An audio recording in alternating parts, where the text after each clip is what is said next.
Hello students, आप देख रहे हैं new Specta classes chemistry by Aslam sir. आज हम आपको बताएंगे क्वांटम संख्या। क्वांटम संख्या में सबसे पहले हम आपको श्रोडिंगर तरंग समीकरण के बारे में बताएंगे, फिर उसके आगे क्वांटम संख्या कैसे निकलती है वो बताएंगे। Del square psi plus 8 pi square m bracket में E minus V into psi upon H square बराबर 0। क्योंकि डेल स्क्वायर ये क्या है, ये हमारा है लैप्लासियन ऑपरेटर। ये हमारा लैप्लासियन ऑपरेटर यानी लैप्लासियन समकारक होता है। डेल स्क्वायर बराबर होता है del square upon del X square plus del square upon del Y square plus del square upon del Z square. इसको डाल के वैल्यू रख देंगे। ये हमें मिल जाएगा del square psi upon del X square plus del square psi upon del Y square plus del square psi upon del Z square plus 8 pi square m bracket में E minus V into psi upon H square बराबर 0। ये हमारा समीकरण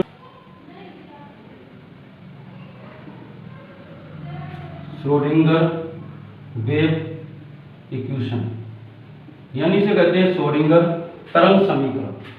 तो देखिए ये Schrodinger तरंग समीकरण प्राप्त हुआ।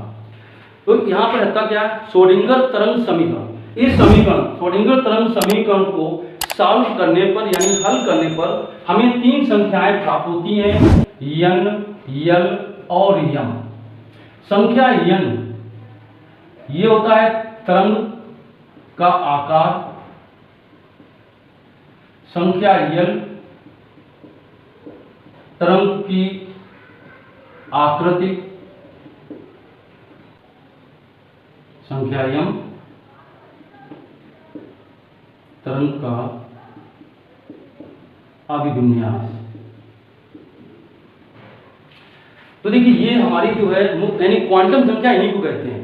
तो देखिए क्या है, श्रोडिंगर तरंग समीकरण को सॉल्व करने पर हमें 3 संख्याएं n, l, m प्राप्त होती हैं।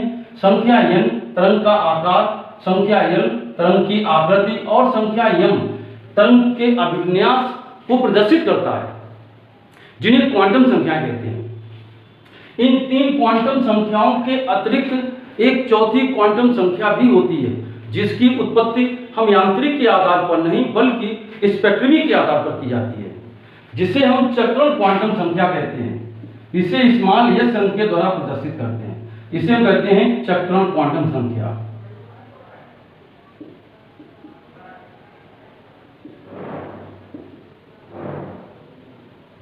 तो ये हमारी है डिफिनेशन क्वांटम संख्या की।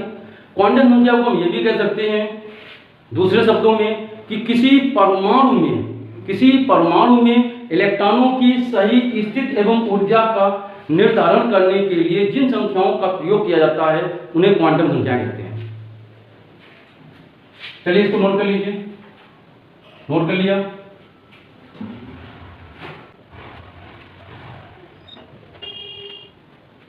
अब जो है ये हमारा इसका होगा प्रकार यानी टाइप। पहला होता है प्रिंसिपल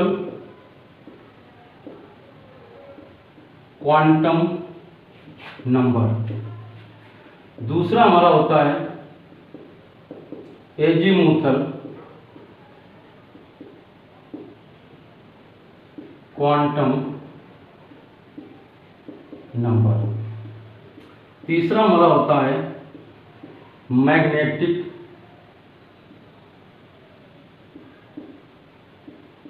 क्वांटम नंबर।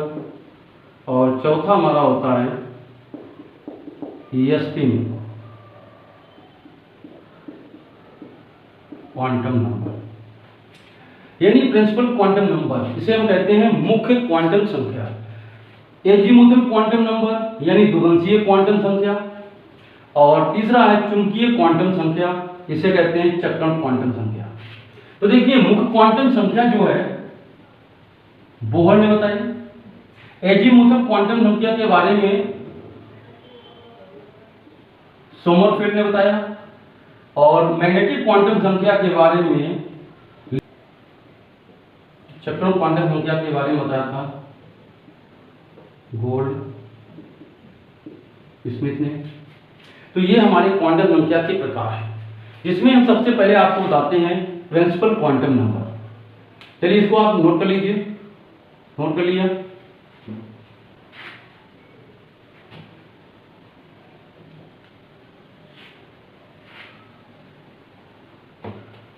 मुख्य क्वांटम संख्या,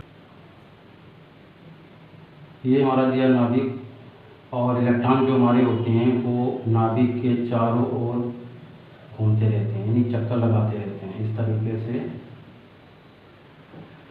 ये हमारे होते हैं ऊर्जा स्तर के, एल, एम, एन, ओ, पी, क्यू आदि। तो इससे हम कहते हैं यानी मुख्य क्वांटम संख्या क्या है, ये इलेक्ट्रॉनों के ऊर्जा स्तर को प्रदर्शित करते हैं, अर्थात नाभिक से इलेक्ट्रॉन तक की दूरी को प्रदर्शित करते हैं।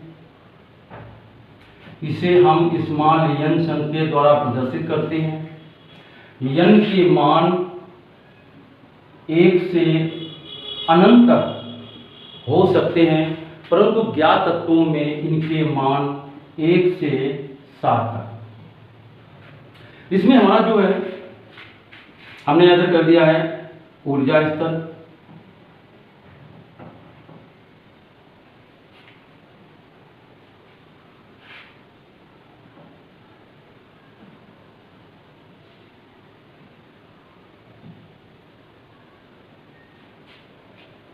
और इधर कर दिए एन के मान। ऊर्जा स्तर में के, एल, एम, एन, ओ, पी, क्यू। एन के मान 1, 2, 3, 4, 5, 6, 7, ये हमारे एन के मान। तो इस तरीके से मुख्य क्वांटम संख्या के बारे में बताया। अब हमारा जो है दूसरा है एजीमुथल क्वांटम नंबर, द्विवंशीय क्वांटम संख्या। चलिए इसको नोट कर लीजिए, नोट कर लिया। सेकेंड हमारा है azimuthal quantum number. Azimuthal quantum संख्या यानी द्विवंशीय क्वांटम संख्या। द्विवंशीय क्वांटम संख्या ये इलेक्ट्रॉनों के उपकोषों को प्रदर्शित करते हैं। हम इसे स्मॉल एल संख्या द्वारा प्रदर्शित करते हैं। एल के जो मान होते हैं वो एन के मान पर निर्भर करते हैं। किस तरीके निर्भर करते हैं, जैसे एल बराबर हमारा होगा 0 से हम n-1 तक, इस तरीके से हम एल का मान निकालते हैं। जैसे हमने कह दिया है कि when n = 1, देन जब n का मान 1 होगा तब हमारा l का मान क्या होगा। तो देखिए यहाँ पर वैल्यू रख देंगे 1 का मान, तो 1 - 1 यानी 0 आएगा। n = 2 होगा तो l का मान क्या होगा, यहाँ पे वैल्यू रखेंगे 2 - 1, 1 निकलेगा। 1 से पहले क्या होगा 0, तो हम कहेंगे 0, 1। n = 3 के लिए क्या होगा, n = 0, 1, 2 यानी 3 रखेंगे, 2 निकलेगा। 2 से पहले 1 होगा, 1 से पहले 0 होगा। n = 4 के लिए क्या होगा, तो जब 4 रखेंगे तो यहाँ पर 4 - 1 यानी 3 आएगा। 3 से पहले 2, 2 से पहले 1, 1 से पहले 0 यानी 0, 1, 2, 3। तो ये हमारे l के मान होते हैं। l हमारे उपकोष होते हैं। तो उपकोष में हमारा देखिए क्या होता है, यस उपकोष के लिए, यानी जब हमारा लास्ट इलेक्ट्रॉन कोई भरेंगे यस उपकोष में, किसमें भरते हैं, यस उपकोष में, तो l की वैल्यू 0 होती है।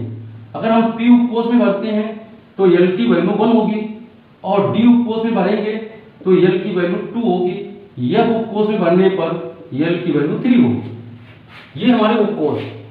तो इसका मतलब है कि हमारा एजीमुथल क्वांटम संख्याएं जो होती हैं वो हमारे उपकोष को प्रदर्शित करती हैं, और यस उपकोष के लिए l की वैल्यू 0 रहेगी, p के लिए 1 होगी, d उपकोष के लिए 2 और f उपकोष के लिए हमारी 3 होगी। इसे हम कक्षक कोणीय यानी कक्षक कोणीय संवेग मतलब क्वांटम संख्या भी कहते हैं। यानी इसे हम कहेंगे एंगुलर मोमेंटम क्वांटम नंबर। तो देखिए कोणीय संवेग क्वांटम संख्या यानी कोणीय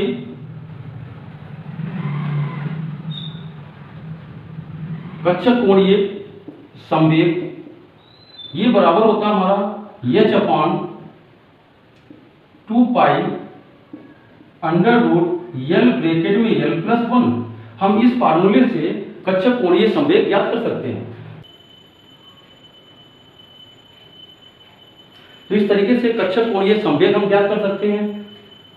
चलिए इसको नोट कर लीजिए, नोट कर लिया।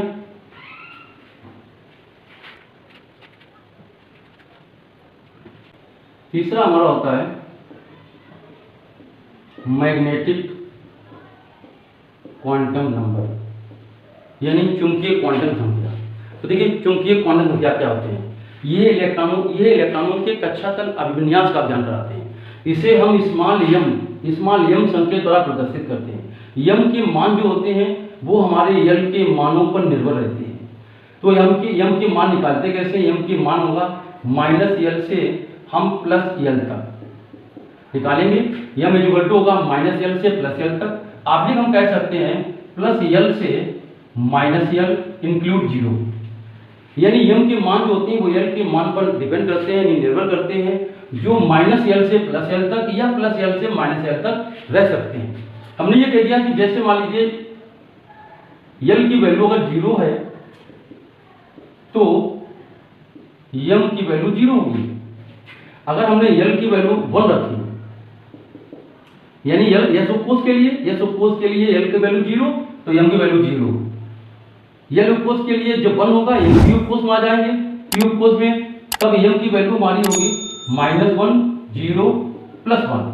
हम इसको माइनस से भी रिप्रेजेंट कर सकते हैं और प्लस से भी बता सकते हैं।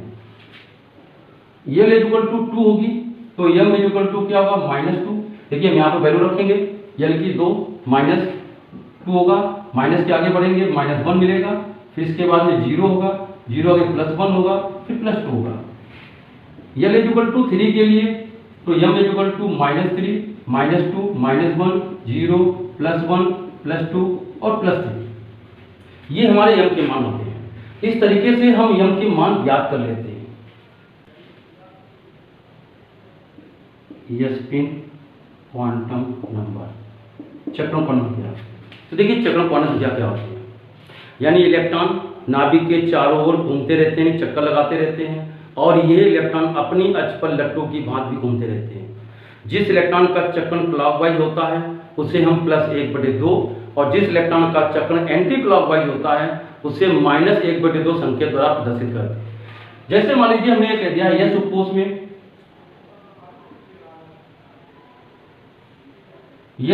में हमने 2 इलेक्ट्रॉन रखे। इसमें जो इलेक्ट्रॉन पहला इलेक्ट्रॉन होगा वो क्लॉकवाइज होगा, उसको हम कहेंगे क्लॉकवाइज, और वो होगा +1/2। इसका दूसरा इलेक्ट्रॉन जो होगा वो होगा एंटी क्लॉकवाइज, और वो होगा -1/2। इसी तरीके से देखिए पी उपकोष में हमारे 6 इलेक्ट्रॉन होते हैं। कितने होते हैं? 6 इलेक्ट्रॉन। तो 6 इलेक्ट्रॉन में ये हमारे 3 इलेक्ट्रॉन जो होंगे वो क्लॉकवाइज होंगे और ये बाद वाले 3 इलेक्ट्रॉन एंटी क्लॉकवाइज। यानी किसी भी ऑर्बिटल्स में जो फर्स्ट इलेक्ट्रॉन होगा वो क्लॉकवाइज होगा और उसका जो दूसरा इलेक्ट्रॉन होगा अपोजिट डायरेक्शन वो एंटी क्लॉकवाइज होगा। ये हमारे पी उपकोष के लिए। मान लीजिए डी उपकोष में देखिए, डी उपकोष में हमारे 10 इलेक्ट्रॉन होते हैं और कक्षक हमारे 5 बनते हैं। तो जो हम पहले यानी ऑर्बिटल में जो फर्स्ट इलेक्ट्रॉन भरते हैं वो हमारे सभी क्लॉकवाइज होते हैं। उस क्लॉकवाइज को हम +1/2 से प्रदर्शित करेंगे और जो दोबारा पेयर करते हैं, जोड़ा बनाते हैं, तो वो हमारा जो होता है वो एंटी क्लॉकवाइज होता है। एंटी क्लॉकवाइज को हम -1/2 से प्रदर्शित करेंगे। चलिए इसको नोट कर लिया, नोट कर लीजिए।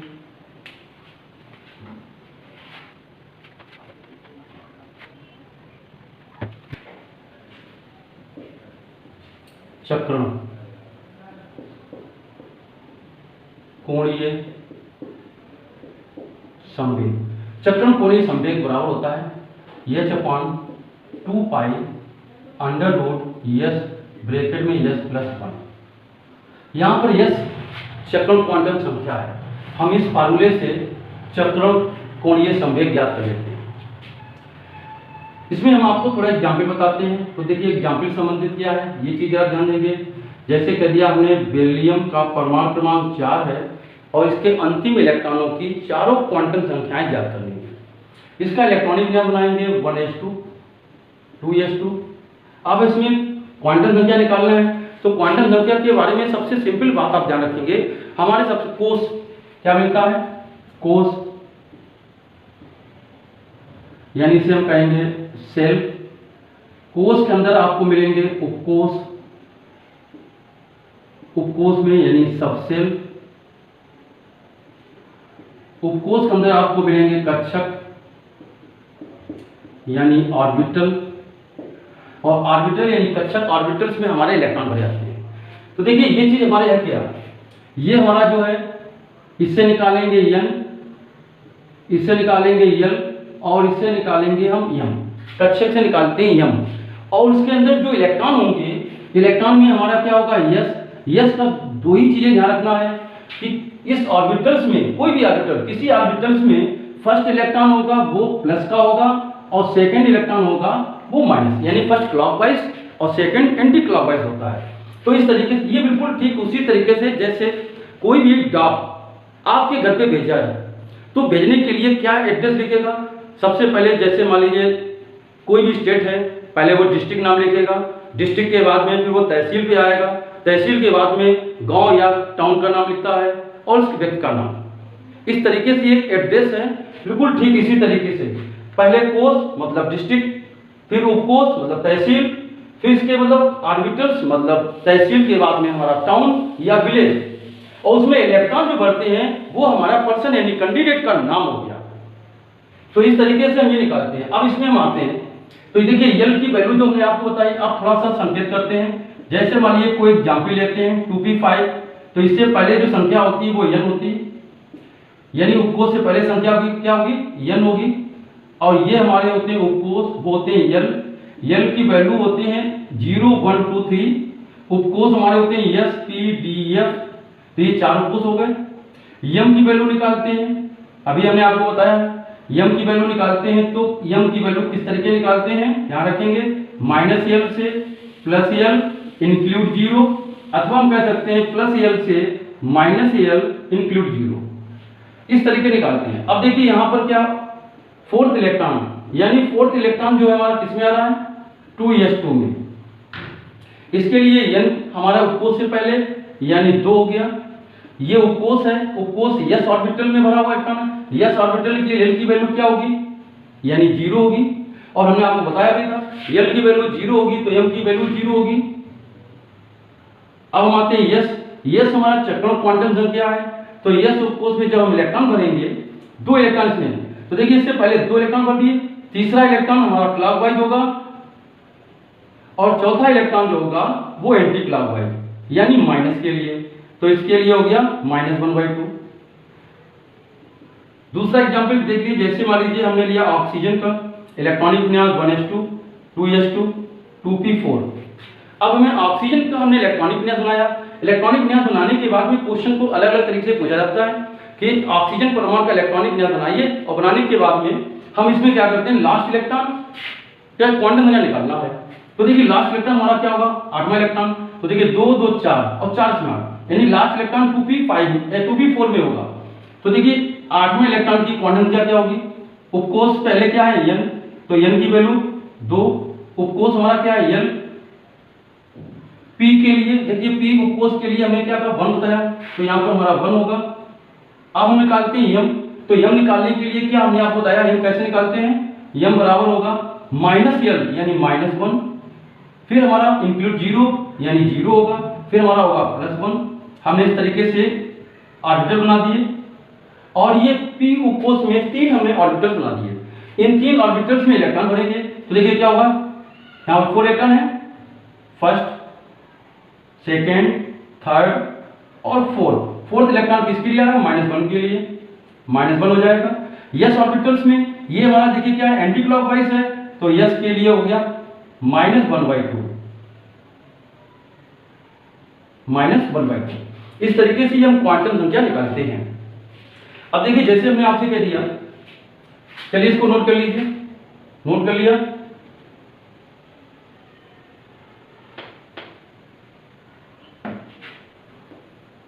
आप किया है कि सोडियम का परमाणु क्रमांक 11 होता है, इसके लास्ट इलेक्ट्रॉन की क्वांटम संख्या निकालना है। इलेक्ट्रॉनिक विन्यास 1s2, 2s2, 2p6, 3s1। Last electron किसमें गया? 3s1 में। तो देखिए यहाँ पर n = 3, l = 0 होगा। s उपकोष के लिए, s उपकोष के l की वैल्यू 0 होगी, l = 0 तो m की वैल्यू 0 और s बराबर 11वां इलेक्ट्रॉन, यानी हम ऑर्बिटल में जब इलेक्ट्रॉन भरेंगे तो फर्स्ट ये क्लॉकवाइज होगा, ये +1/2 होगा। सपोज दैट मान लीजिए हमने यहाँ पर 17 क्लोरीन का लिया, इलेक्ट्रॉनिक विन्यास बनाया और ये कहा गया है 17 इलेक्ट्रॉनिक विन्यास 1s2, 2s2, 2p6, 3s2, 3p5, 17 के। और ये कहा गया 15वें और 17वें इलेक्ट्रॉन की क्वांटम संख्या ज्ञात करनी है। तो देखिए 15वें इलेक्ट्रॉन की निकालना है। अब हम देखते हैं 15वां इलेक्ट्रॉन किस उपकोष में होगा। तो इसमें इलेक्ट्रॉन को आप ऐड कर दीजिए, 2 4 6 10, 2 12 और 5 17, यानी 15 इसी में होगा। तो देखिए यहाँ पर n की वैल्यू क्या होगी? 3, l की वैल्यू क्या होगी?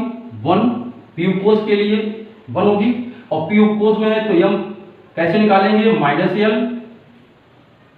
तो -l, l की वैल्यू 1 रख दीजिए, तो यहाँ पर -1, 0 + 1 ये हमने रख दिए। अब इसमें हम इलेक्ट्रॉन भरेंगे, कितने? 5 इलेक्ट्रॉन हैं, 1 2 3 4 5, ये इलेक्ट्रॉन भर दिए। अब देखिए इससे पहले p उपकोष से पहले कितने इलेक्ट्रॉन हैं, इनको आप जोड़ लीजिए। 2 2 4 6 10, 2 12, यानी 13 नंबर से 17 नंबर तक इसमें इलेक्ट्रॉन भरे हुए हैं। तो देखिए यहाँ पर क्या 13, हम इस तरीके से नंबर डाल सकते हैं, 13 14 15 16 17। तो 15 के लिए हमारा क्या होगा? m = होगा +1 और s = यानी 15 के क्लॉकवाइज में है तो ये होगा +1/2। अगर हम 17वें इलेक्ट्रॉन की निकालेंगे तो m की वैल्यू यानी 17वां भी 3p5 में होगा, n = 3 होगा, l की वैल्यू 1 होगी क्योंकि p उपकोष है और m = 17 के लिए देख लीजिए 0 होगा और s बराबर कैसा होगा? एंटी क्लॉकवाइज में, तो -1/2 होगा। हम इस तरीके से क्वांटम संख्या निकालते हैं। अब देखिए हम आपको थोड़ा सा ये बताएंगे कि यदि हमारे n की वैल्यू दी है तो l m कैसे निकालते हैं। इसके लिए हम कुछ फार्मूले आपको देंगे।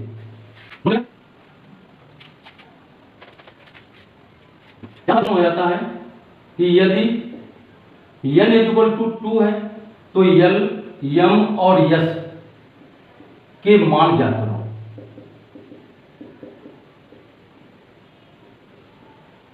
तो इसके लिए सिंपल सा आप फार्मूला लगाएंगे। देखिए यहाँ पर हम आपको फार्मूला बता देते हैं। क्या फार्मूला होगा? यदि n का मान दिया हुआ है यानी कोष दिया हुआ है, हमें उपकोष निकालना है तो l बराबर n होता है। यानी किसी भी कोष में उपकोषों की संख्या मुख्य क्वांटम संख्या के बराबर होती है। अगर हमें चुंबकीय क्वांटम संख्या निकालना है, m निकालना है, तो हम कह देंगे n²।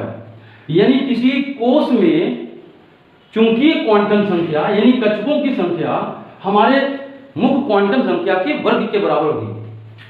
अगर हमें s निकालना होगा तो कह देंगे 2n²। इस तरीके से हमारा आंसर इसमें आ जाएगा 2, इसका क्या हो जाएगा 4, इसका क्या हो जाएगा, यानी ये हम इस तरीके निकालते हैं। दूसरा क्वेश्चन ये कह दिया जाए कि यदि l = 2 है तो ये किस उपकोष को प्रदर्शित करेगा और उसमें समाये जाने वाले अधिकतम इलेक्ट्रॉनों की संख्या क्या होगी। तो ध्यान रखेंगे यदि l = 2 होगी तो ये हमारा जो है d उपकोष को प्रदर्शित करेगा। इसको करेगा d उपकोष, और d उपकोष में अधिकतम इलेक्ट्रॉनों की संख्या 10 होती है। नेक्स्ट क्वेश्चन टाइम में आता है कि एक फार्मूला टाइम में कि किसी उपकोष में अधिकतम इलेक्ट्रॉनों की संख्या कैसे ज्ञात करते हैं। तो उसके लिए फार्मूला हमारा है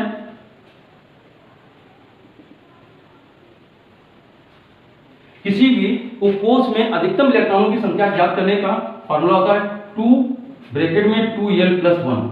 इस फार्मूले से हम उपकोष में उपस्थित अधिकतम इलेक्ट्रॉनों की संख्या ज्ञात कर सकते हैं।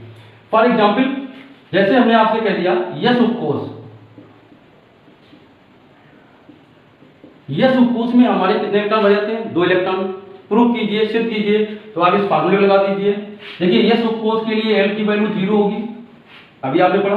इसमें वैल्यू रखेंगे 2 × 0 + 1, तो ये हो जाएगा 2 1 यानी 2। यस उपकोष में हमारे 2 इलेक्ट्रॉन भरे जाते हैं। पी उपकोष की बात करते हैं। पी उपकोष में, अब पी उपकोष के लिए L की वैल्यू क्या होगी? 1 होगी। पी उपकोष के लिए L की वैल्यू 1 होगी। इस फार्मूले में क्या करते हैं, हम वैल्यू रख देते हैं। तो हमें पी उपकोष लेगा 2 × 1 + 1, तो यहाँ पे 3 हो जाएंगे, 3 दूनी 6, यानी ये 6 इलेक्ट्रॉन। डी उपकोष में, डी उपकोष के लिए L की वैल्यू 2 होती है। इस तरीके डी उपकोष के लिए इलेक्ट्रॉन निकालेंगे 2 × 2 + 1, 2 दूनी 4, 1 5, 5 दूनी 10, यानी डी उपकोष में 10 इलेक्ट्रॉन बढ़ जाते हैं। एफ उपकोष की बात करते हैं। एफ उपकोष के लिए L की वैल्यू 3 होती है। फार्मूले में वैल्यू रखेंगे 2 × 3 + 1, 3 दूनी 6, 1 ये 7, 7 दूनी 14, यानी इसमें एफ उपकोष में 14 इलेक्ट्रॉन बढ़ जाते हैं। इसी प्रकार से हमारे जो भी आने फ्यूचर में जो हमारे उपकोष आने वाले हैं उसमें कितने इलेक्ट्रॉन होंगे वो हम इसी तरीके ज्ञात कर सकते हैं। एस पी डी एफ के बाद में जैसे हमारा जी उपकोष, अगर हमारा जी उपकोष आता है, जी की बात करते हैं, तो जी उपकोष के लिए हम L की वैल्यू यहां पर 4 रखेंगे। L की वैल्यू 4 रखेंगे, तो यहां पे 2 × 4 + 1, 4 दूनी 8, 1 9, दूनी 18, यानी आने वाले फ्यूचर में जो हमारा उपकोष है, जैसे मान लीजिए जी उपकोष आया तो उसमें कितने इलेक्ट्रॉन होंगे? 18 अधिकतम इलेक्ट्रॉन होंगे। तो इस तरीके से हमने आपको क्वांटम संख्या डिफिनेशन बताई और उसके प्रकार बताए, कुछ क्वांटम संख्या निकालने बताया और इसमें फार्मूले भी दिया है आपको। यदि वीडियो पसंद आया तो चैनल को सब्सक्राइब करें, वीडियो को लाइक करें, दोस्तों में शेयर करें।